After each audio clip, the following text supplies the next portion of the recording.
சுந்தரகாண்டம் பாராயணம் எளிய வழியில். சுந்தர காண்டம் என்று பெயர் சொல்லுவாய், சுகம் தரும் சொர்க்கம் என்று கருத்தில் கொள்வாய். கண்டேன் சீதையை என்று காகுத்தனிடம் சொன்ன கருணைமிகு ராமபக்தர் ஆஞ்சநேயர் பெருமை இது. அஞ்சனை தனையன் அலைக்கடல் தாண்டவே ஆயத்தமாகி நின்றார். ராமபானம் போல் ராட்சசர் மனை நோக்கி ராஜ கம்பீரத்தோடு ராமதூதன் சென்றார். அங்கதனும் ஜாம்பவானும் அனைத்து வானரங்களும் அன்புடன் விடை கொடுத்து வழி அனுப்பினரே. வானவர்கள் தானவர்கள் வருணாதி தேவர்கள் வழியெல்லாம் கூடி நின்று பூமாரி பொழிந்தனரே. மைனாக பருவதம் மாருதியை உபசரித்து மகிழ்வுடன் மாருதியும் மைனாகனை திருப்தி செய்து சரசியை வெற்றி கொண்டு சிம்ஹியை வதம் செய்து சாகசமாய் சமுத்திரத்தை தாண்டியே இலங்கை சென்றார். இடக்காக பேசிய இலங்கையின் தேவதையை இடக்கையால் தண்டித்தவர் இதயத்தை கலக்கினார். அழகான இலங்கையில் அன்னை ஜானகியை அங்குமிங்கும் தேடியே அசோகவனத்தில் கண்டார். சிம்சுபா மரத்தடியில் ஸ்ரீராமனை தியானம் செய்யும் சீதா பிராட்டியை கண்டு சித்தம் கலங்கினார். ராவணன் வெகுண்டிட ராட்சசியர் அரண்டிட வைதேகி கலங்கிட வந்தார் துயர் துடைக்க.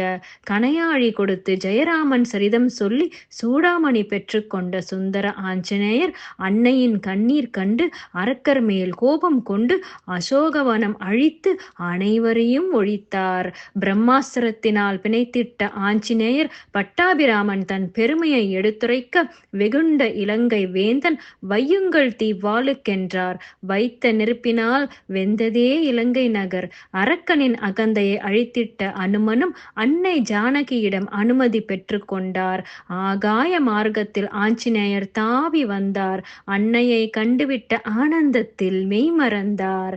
ஆறாத சோகத்தில் ஆழ்ந்திருந்த ராமனிடம் ஆஞ்சநேயர் கைகூப்பி வணங்கி கண்டேன் சீதையை என்றார். வைதேகி வாய்மொழியை அடையாளமாக கூறி சொல்லின் செல்வன் ஆஞ்சநேயர் சூடாமணி அளித்தார். மனம் மகிழ மாருதியை மார்போடு அணைத்து ராமர் மைதிலியை சிறைமீட்க மறுகணம் சித்தமானார். ஆழ்கடலில் அற்புதமாய் அணை கட்டி படைகள் சூழ அனுமனும் லக்குவனும் உடன்வர புறப்பட்டார். அழித்திட்டார் ராவணனை, ஒழித்திட்டார் அதர்மத்தை. அன்னை சீதா பிராட்டியை சிறைமீட்டு அடைந்திட்டார். அயோத்தி சென்று ஸ்ரீராமர் அகிலம் புகழ ஆட்சி செய்தார்.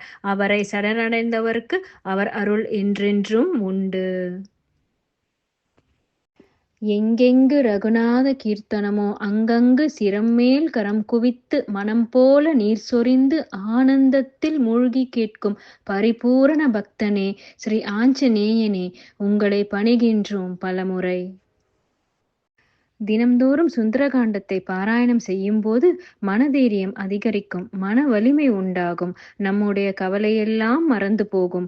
அறிவு, ஆற்றல், புகழ், துணிச்சல், ஆரோக்கியம், விழிப்புணர்வு, வாக்கு சாதுரியம் இவைகள் அனைத்தும் மேலோங்கி நிற்கும்.